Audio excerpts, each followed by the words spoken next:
we come together. Maybe some eyes see familiar faces with joy. Maybe some ears hear some familiar voices in recognition. Many, like me perhaps, have excitement about new faces and voices we might encounter here this morning, which will help to make this community in the making for the future. As we intentionally take some time now and pause instead of tumbling headlong into the next moment in our lives and in the life of this congregation and its minister. Come on forward. Okay, so you might not know who this person is. Anyone remember this person from a couple years, quite a few years ago? Thinking, well, we're going to get to know each other a little bit more today. And so I'm going to need some help from someone to open the Wonderbox. Yes? Ooh. Oh, wow. What's in there? Want to pull those out? What do we got? Oh, some numbers. You want to pass a couple of those out? Okay, there you go. Okay, there you go. That's very nice. Oh, thank you. Okay, so we have these pieces of paper. Oh, you know what? You know, this is usually the time of the year when we have a question box service. And you know what? I just thought maybe we can sprinkle that in a little bit, but maybe a little minister edition. Let's see. So if anyone has the number 1, could you open that and tell me what it says on there? And maybe your sister can help if needed.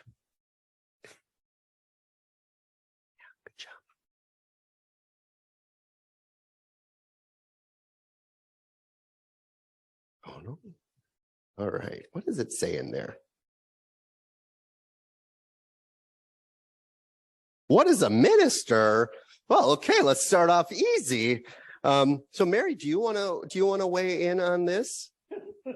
What have I done to you? Yeah, I know. Right. What is a minister? I feel like this is my final when I graduate exam. No. Well, a minister is, well, religious leaders have different definitions depending upon their different religious traditions, and even sometimes within a faith tradition, even within Unitarian Universalism, there's different concepts of what a minister is. Yeah, to put it mildly, it's a person. A professional minister is a person who has prepared, and by education, going to school a lot, learning, working with, and enjoying working with congregations and other groups of people around churches, helping a person to decide to do what is right in their view, and to work toward helping others in our city and our country to help to make the world a better place for all people. Also, all people and creatures and the earth. A minister teaches and guides and encourages us. Yay, yay, rah, rah, rah, cheerleader type thing. Spitting image. Thank you. And encourages doing this. Also, at times when we are sad, they comfort us. And at times when we want to celebrate happy times in our lives, they are with us as well. Ditto. She's the smartest in the class. And she got her Geneva robe on. I wonder if we have a second. Does anyone have number 2? Do they get worse? No, they get better. They get better. I'll take the first crack at it and you add on. You want to open that one? What do we got here? Okay. Who wrote these? I don't know. Okay, here we go.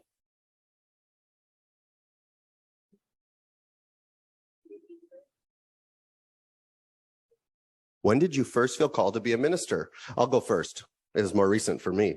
I went to General Assembly in 2006 in St. Louis and had already been a really active youth person, not too much older than Ben Wiltrout, who's in our with our nursery right now, and just felt deeply moved by the experience of being around other Unitarian Universalists. And I saw ministers, and I thought about what that would be like, and I felt really called towards that kind of, I didn't know exactly what that would look like, but I felt really called in that moment. How about for you? Well, my story's a little different. Mm-hmm. When I was a little girl, most people had never seen a minister who was a woman, even in Unitarian Universalist congregations. Now, so I didn't even realize that a woman could be a minister. We can feel very proud as Unitarian Universalists that we've had women in ministry for over 100 years at that time, but I didn't know about it. I studied a lot about different religions in college because I enjoyed learning about some of them. And this is kind of an embarrassing part, social justice-wise. The money of the Rockefeller family, who made that money from selling oil and gas, paid for some people to study, like me, to become ministers. And after that, they got finished with college. And this put the idea in my head. See, I could be bought. Maybe I could become, and maybe I would want to become a minister. And you know what? It seemed to involve my doing a lot of the things that I like to do. All right. Is there a third one? Oh, yeah. Okay, Darian. And these were really stuck shut. Sorry about that. Make it stay that way. Yeah. All right. What do you got in there? Here we go. Young people are great envelope. I know. I would just rip it. Practice if they celebrate Christmas. Yeah. What do you got?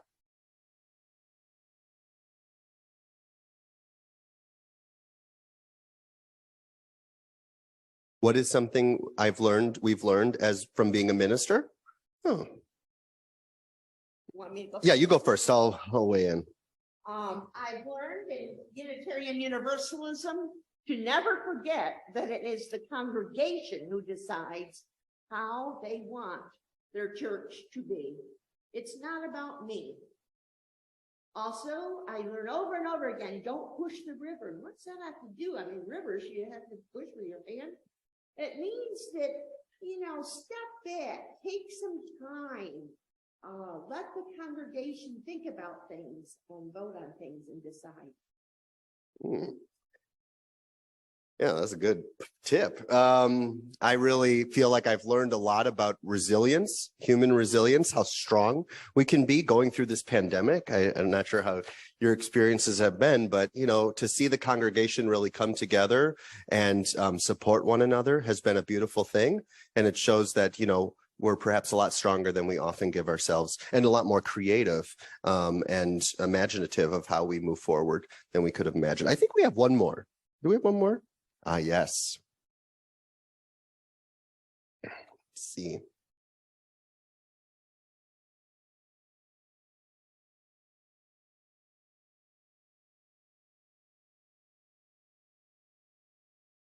What's the most fun thing about being a minister? Ooh, I like that question. Thank you. I would say meeting and working with all kinds of different people who also are trying to help themselves become more ready and more willing to help make the world a better place for all people and creatures. I personally love Sunday services, not just this time, although this is like one of the most fun and laughing and joyful times, but I just love the whole experience of seeing our faces filled with the different experiences of life and the emotions of life. This is probably the most meaningful part, is this hour we share together each Sunday.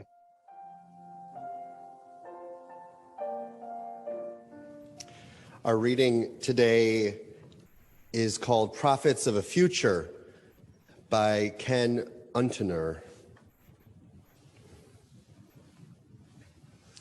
It helps now and then to step back and take a long view. The future is not only beyond our efforts, it is even beyond our vision. We accomplish in our lifetime only a tiny fraction of a magnificent enterprise. Nothing we do is complete, which is a way of saying that the future always lies beyond us. No statement says all that could be said. No prayer fully expresses our faith. No confession brings perfection. No pastoral encounter brings wholeness. No program accomplishes the church's mission. No set of goals and objectives includes everything. This is what we are about. We plant the seeds that one day will grow. We water seeds already planted, knowing that they hold future promise. We lay foundations that will need further development. We provide yeast that produces far beyond our capabilities. We cannot do everything, and there is a sense of liberation in realizing that. This enables us to do something and to do it very well. It may be incomplete, but it is a beginning, a step along the way. We may never see the end result, but that is the difference. We are workers, not master builders. We are prophets of a future not our own.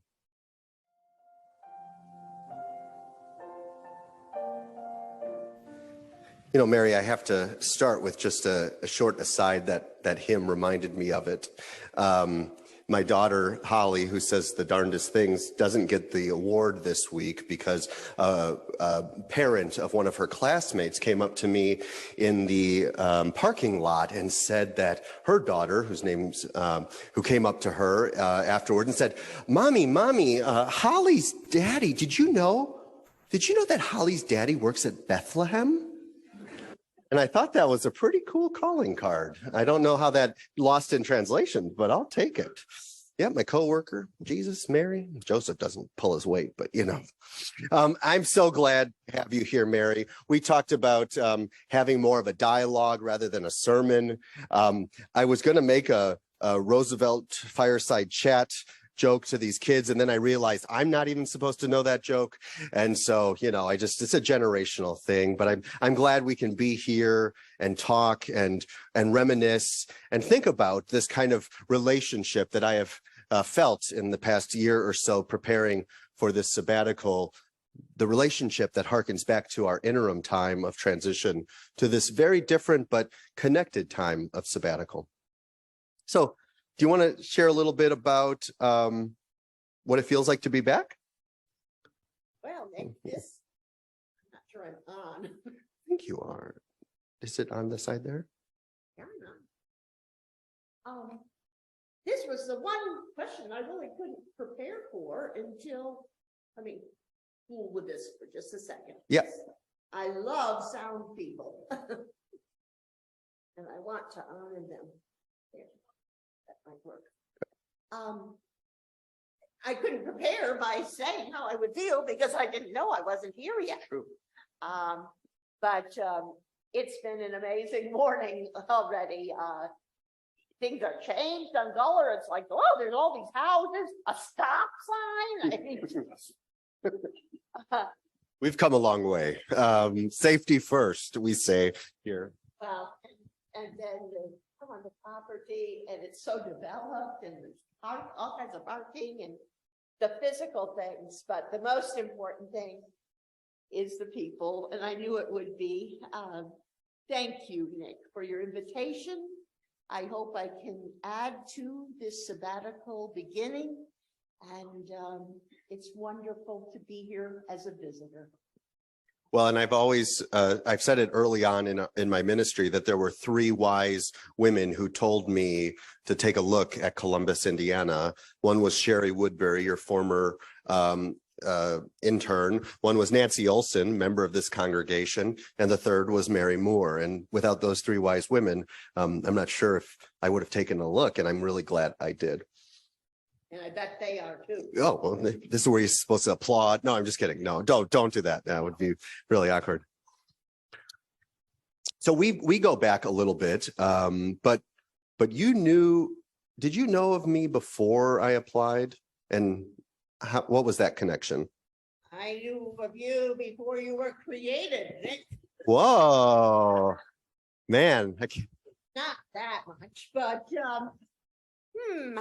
actually I realized I went back to 1987 when I went back to University of Chicago Divinity School to take some more graduate courses. And I met a young man who was studying there as a student, Roger Birch. He got to know him, and he was a Unitarian Universalist also, and we got to be friendly. It was a joy to watch him, getting to know Amy, and then eventually, falling in love and marrying. And he followed Amy's path. He was the trailing spouse to Columbus, Indiana. And so I heard a lot, although I had visited for the architecture, but I heard a lot more there. And I heard about Hattie's birth. I heard about Ian's birth. And also, you all may remember that when he was the trailing spouse, he was also the first minister of this congregation. So life went on, and we'd check in with each other at General Assembly. He was in Wisconsin with a very successful ministry for many years. So we just, what are your kids doing, et cetera, et cetera. And Hattie had a significant other. And so I heard about Dick. And in 1987, I was trying to chat up Roger because I was going to have a maternity leave, which they would call a parental leave, for Jonathan. And sure enough, Roger was my parental leave person. Oh, in did not know that. 1987. So yeah, I knew him, and I had heard about you, about one General Assembly. You wonder, what's all this have to do with Nick? One General Assembly, and it may have been the one in St. Louis even. I was standing minding my own business outside the auditorium, and Roger saw me, and he dragged Hisson here over and said, "This is Hattie's partner, and he's thinking about the UU ministry." So that's how I met you, and then well, that's a nice little story. I didn't hear all those parts before when we were preparing for this, so I'm glad you told them all this time. Yeah, and then you came here in 2015 and had 2 full years here. But like, what were eventually when I became, I think, the pre-candidate maybe, and then definitely when I became the candidate for ministry, we started to talk more. absolutely. Well, do you remember anything from those days? Well, very much so. And it was really neat to go back through my email, which is a trip, let me tell you, and see what the emails were that Nick and I exchanged at that time. Some of them were very mundane, about his coming here to candidate and, working with worship associates, working with the sound system, just how to do things here. How do you do things here? And then there are emails a little further along that says office keys and things like that. So almost every area of church life, this human being wanted to know more, and it was a joy to get your emails. But in my perusing emails, I really need to share one with you because I couldn't believe this is not an email that I or that neither Nick nor I wrote. It was written in May of 2017, which was the May when I was preparing to leave and you were preparing to come. You'd been called by that time, but this email, if anybody during sabbatical at any time thinks that how the future and how things are going to go, not so much. I have not heard this. We need to plan more. You got a lot of twists and turns. Here you go, Mary. What does it say? Hey, it says forward Zoom account in May of 2017. And it was written by one of your congregational leaders at that time. And the person was writing to your board at that time. As you may know, the Ministerial Search Committee used a Zoom application for video conferencing. One of the members of the Ministerial Search Committee, they say who, has informed me that the account they used cost about $15 a month, and they no longer need it. I am inclined to advise to close the account because I don't think we can justify the subscription fee at this time. Please let me know if you disagree. So there were some people who didn't see the future. I know. And 15, that's like it's 25 now. So that was a good deal. That was a really good deal. That was quite humorous. Yeah. But yes, we had lots of conversations and email correspondence. Nick's mind was always wanting to know more and wanting to know more things. Yeah. So when you were invited to come back, I'm sure a lot of, I mean, I know that and I hope you'll talk about this a bit, but that some memories came back, but also just thinking more broadly about, this time chapter of your life being here, and also just the work of Interim, which you've done now several, maybe just eight interims. Were your favorite? No, you don't have to say that. But like, what's been some things that have been on your mind as you've prepared to come here? And this always happens to me. I get ahead of my notes, which is a bad way to do, but anyway, I probably just jettison my notes and just take your question. What are some things that you've been thinking about that reflecting back on this time here? And well, what I was reflecting on was the last sermon I gave here was about, and it was the day when you all had a footnote, a music note in your order of service, and it was the day when that happened. It was Father's Day of 2017, and it was where you might go, if you remember. And I had written out all the places they thought you might be interested in going. But before I said them and shared them with the congregation, I sent them to Nick because I wanted to make sure that Nick wanted the congregation and wanted his ministry to go in those directions. So that's part of what one thinks about during an interim time, but also during a sabbatical time, is where you might go. Yeah. And it seems like things have changed a lot. I'm trying to remember back because we have both pandemic time, kind of this time that we're in now, which is sort of pandemic or kind of endemic time, pandemic time, and then pre-pandemic times, which feel like all very different chapters, a time that the congregation has adapted so much. It's almost like, in a way, maintaining an interim feel because we're shifting, we're changing, reimagining what ministry is, what governance is, what staffing looks like. How do we connect? How do we support one another? Which has not always been easy, but has been something that I think we've chewed on as a community. Yes, I think that's a very apt way to put it, as I suddenly tried to figure out where I am with my notes. And oh, there you go. Good. I found myself. Good. Yeah.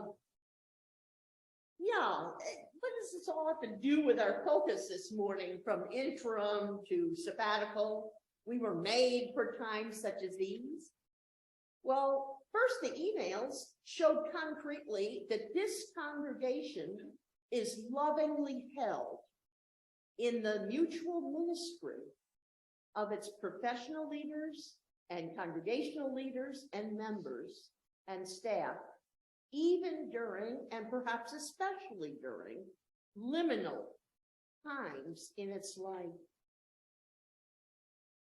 In the Testament of the Christian tradition, the letters of Paul, one letter talks about how the church, of the Christian church, was treasure in an earthen vessel. And what that meant to those early Christian people was that the teachings and the gathering of the community were held in a very fragile container. I mean, you drop one of those clay flower pots and it shatters. And so that's how they also saw the church, that it was something very precious, but in a container that was very fragile. And the email exchanges between myself and Nick emphasized all the minutia of church life. This is before we'd ever thought about pandemics. Heck, we were trying to get rid of our Zoom account. Right. That was the prudent thing to do, obviously. Yes. You're welcome. But my next to last service here, back in June of 2017, was focused on where you have been. And we certainly explored this during the 2-year interim period, before I had come in 2015. And especially it culminated in 2017 with your major celebration, several months long, of 50 years of your congregation's existence in Columbus, Indiana, and 15 years, this is back in 2017, of being in this building, the 5015 celebration that Sharon did so well. We mourned the passing of the Reverend Robert Reed, who was one of the people who come up with Syracuse from Kentucky, from Louisville, and he passed away that year. But we also invited back some of your previous ministers, and Roger Burkhausen was one person. Reverend Dennis McCarty was the keynote speaker for that 5015 celebration. So where you might go that you were thinking about before 2015 and during that 2 years, it led into where you have been. You had not only had this big party during the interim time toward the end, my goodness, the interfaith campus, which you talked about and worked toward, that moved forward. And I drive into the parking lot. There's another building out there, Nick. Have you noticed? I have, yes. Bet you all have too. Solar panels that you talked about and worked so hard for and worked on getting grants for. Well, when I left in 2017, that little whirligig thing was telling how many units of electricity this place was generating. And it looks different with having the solar panels on. I was so proud. One reason I was attracted to UUCCI was because of the phrase courageous action, which is in your mission statement. Now, when I was being interviewed to be an interim minister here, we were on a teleconference, that's what it was then, but it was a video conference, almost Zoom. Almost. So they I said that was why I was somewhat interested in coming here, because I like that phrase, courageous action. And all of a sudden, the entire world I was watching on my desktop computer, it started whirling around and shifting. It was like it was on a roller coaster. It was only later they told me they were passing around a laptop so that each person got to speak at that moment. And it sure seemed freaky. But during this interim period also, talking about courageous action, in 2016, the day following President Trump's election, there was bullying and name calling of some Hispanic students in one of your middle schools here. A UUCCI member called me that morning and said, "What are we going to do about that?" Courageous action. And a vigil and a rally and a march with yellow-orange fabric that matched the standing on the side of love, it was called at that time, or side with love. We're tied around trees downtown. We're tied around lampposts downtown. People came to speak and pray and sing songs, and then we marched around the block. And the then mayor of Columbus came up to me and he said, "If you ever hold another such event, please let me know." And I thought, uh-oh, here goes. Because I would like to participate. An interim period is a time to reflect on where you have been and where you might go as a congregation. But you as a congregation were also made for times such as sabbaticals as well. A time of looking back within, looking around and forward, instead of tumbling headlong into the next moment. For both minister and congregation, a sabbatical is a change event which pulls you to what is next. Just as Reverend Nick will have signature events during this sabbatical time, so too will your congregation. For instance, there are three major ones. The first one is a published author, Scott Russell Saunders, who's written many books and essays and things, well-known author, will be speaking with you on a weekend workshop about the spirit of place. On another event during the sabbatical, you all will be experiencing Reverend Sarah Jean Getty and Reverend Derek Jackson, who will be engaged in telling you about storytelling and engaging with this congregation's story. And a third weekend during this sabbatical will focus on music of Carrie Newcomer and encouraging the congregation to sing your emerging song. Now, in this small world of coincidences, I had encountered Scott Russell Saunders several decades ago. In the Decatur, Illinois UU congregation, where I was a settled minister for 21 years, there was a member who was an English professor, and he kept encouraging me 3-4 decades ago to have his close friend from graduate school, a published author, to come and speak with the congregation about the importance of place and putting down roots. Yeah. Scott Russell Saunders. He came, he spoke a few times, not saying it's because of this, but 1 year, that congregation actually over the course of 21 years had 5 5-year plans, and they successfully completed 4 of them. And they had started on the 5th one when I left them. They moved from an old Victorian house, bought some land, built a building, hired a religious educator, moved through 2.5 years of growing times. UUCCI may not know specifically, precisely, what you will be making plans for during this sabbatical time, especially as we still are dealing with the pandemic. But UUCCI has a mission which can serve as a general focus to guide it.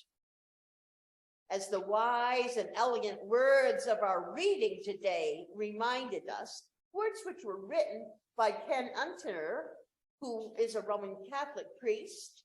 He worked on a cardinal's staff. The cardinal liked his words so much that he sent it to Pope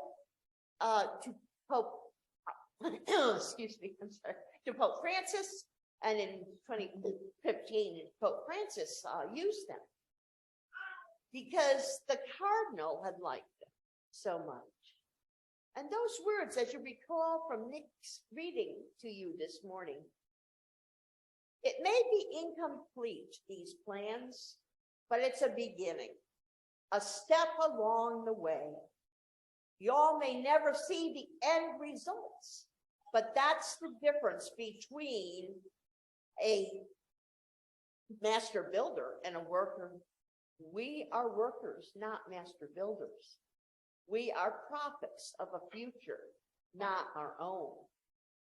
Or as one of the writers of the book of Deuteronomy in the Hebrew scriptures put it, We sit in the shade of trees we did not plant and drink from wells we did not dig.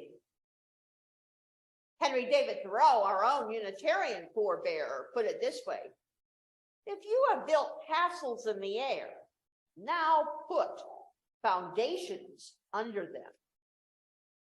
You have treated your minister well and have treated yourselves well as a congregation.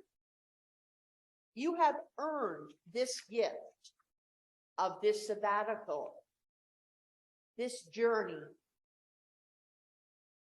But any journey and every journey in life should have blessings for the journey.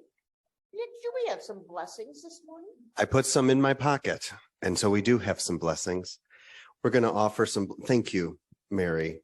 Those words to share a blessing in and of themselves.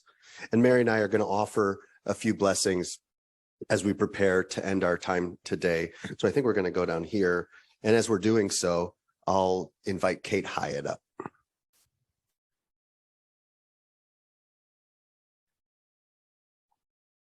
Something's changed over 5.5 years. I'm going to need Okay, good.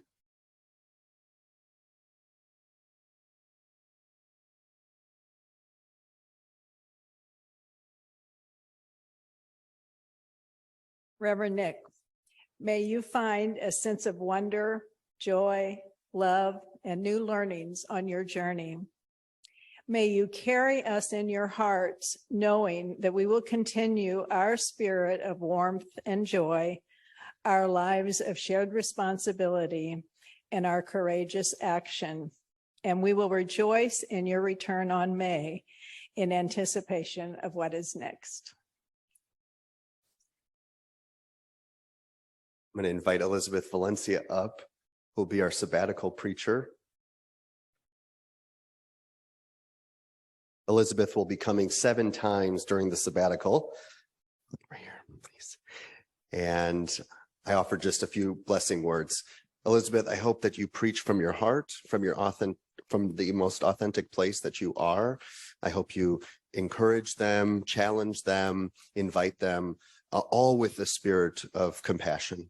I hope that you are both mirror and window into the life of Unitarian Universalism, into our multi-faith present and our multi-faith future. And I hope that through this engagement over the next few months, we all change, we all transform through your sermons, through these services, and from all the ministry experiences that they're having during those months. May it be so. Amen. Thank you.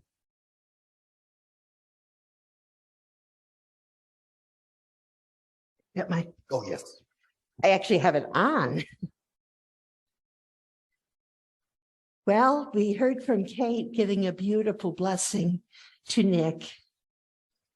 And now I have a blessing for the sabbatical team. Shall we have them come up? Because I want people to know who the sabbatical team are here. Your sabbatical team will be led by Kate Hyatt, the chair, Sandra Bolte, I remember Sandra. Lynette Barlas. Stand right up. I won't bite. And we can be 6 feet away. I don't know the rules here. Lynette Barlas. And she's watching online. Hi. Louise Hillary.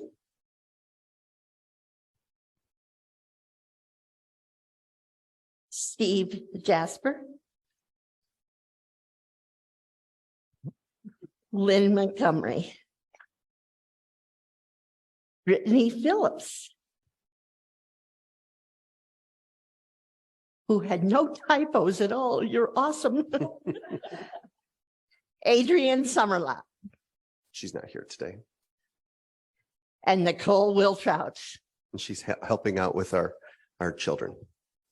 My blessing to you all. May you find inspiration as you lead the congregation in a sabbatical time of looking back, looking within, looking around, and looking forward, instead of tumbling headlong into the next moment. May you help the congregation to reflect during this sabbatical period on where you have been and where you might go as a congregation.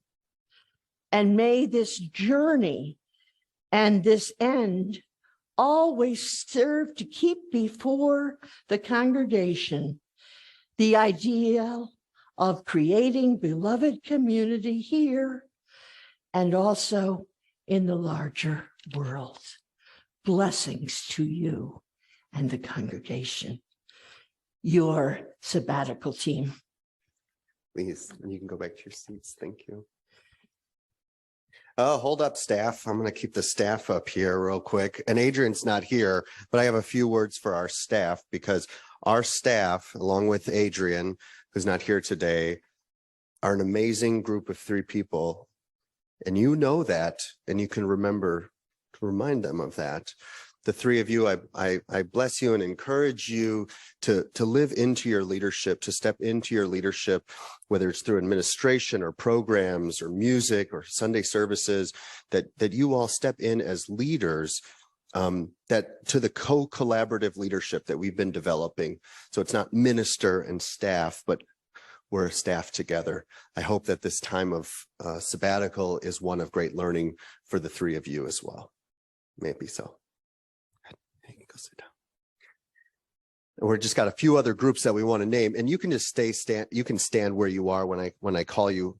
There's 2 groups that are particularly going to be helping us through this time of ministry teams. And the first is the Sunday services team. So if you're on the Sunday services team, can you just stand up where you are? We have Steve, and I think Chris and Liz, and some people might be out there getting things ready.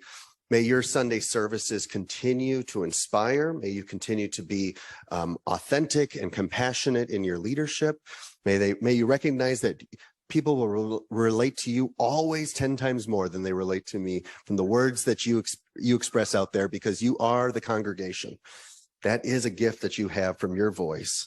Don't take it for granted, and continue to share it during the sabbatical and afterwards. Blessings. And then members of the pastoral care team, or the care team. I think I see Sharon, and I think Sandy's here somewhere. There we are. And Marcia, is Marcia in here? There we are. And then Jim's. The pastoral care team, the care team holds the congregation in deep care, whether they come knocking on your door or not. This group continues to help this be a caring community.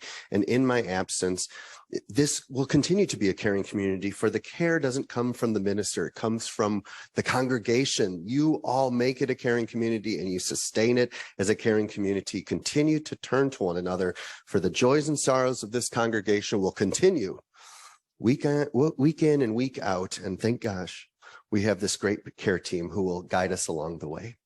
Blessings. Another very important part of your sabbatical time is, of course, your board of trustees. How about letting you all stand in place, or you can raise your arm and wave, or you can wiggle your eyebrows some way so people know. Your board of trustees is Linda Iwamuro, Tom Lee, Sandy McCoy, who also works with pastoral care, Lynn Montgomery, Adam Reuter, Scott Rittenhouse, Kate Slobosky, Lori Swanson, and Patty Wade. My blessing to you all. May you carry out governance of this congregation well as it journeys through this sabbatical period. May your decision-making take place in an environment of right relationship, and ensure that the congregation is fully resourced as it experiences this change event, which pulls it into what will be next. And may you never lose the so valuable balcony perspective on UUCCI as it moves through this special time. None of you all are off the hook. Members, friends, parts of UUCCI, you too have a role to play during this sabbatical time, the entire congregation. So, hey, board, stand up, show some leadership. Be standing there, or waving your hand, or wiggling your eyebrow, whatever. Because these folks are going to have to do the same now. Because you too are receiving a blessing as a congregation for this time of sabbatical. So if everyone in the congregation, however that's defined, will stand or raise your hand or wiggle your eyebrow or your ear, as my little granddaughter would say. The blessing I give to you, this congregation, as you embark upon this sabbatical journey. May you be filled with the gratitude for this good gift of a sabbatical time. Fully participate in it in order to receive all of its juicy insights and wisdom, recognizing that harvests in the future only occur after a long season of tending and growth. May you continue to experience the blessings of covenantal relationship during this time. And at the close of this sabbatical time, may you all, and Reverend Nick, as you renew your covenant, each ask of each other the question that I was asked earlier this morning in this service. The question, what is the most fun thing about being in a sabbatical time period? And may everyone's response bring a smile to their lips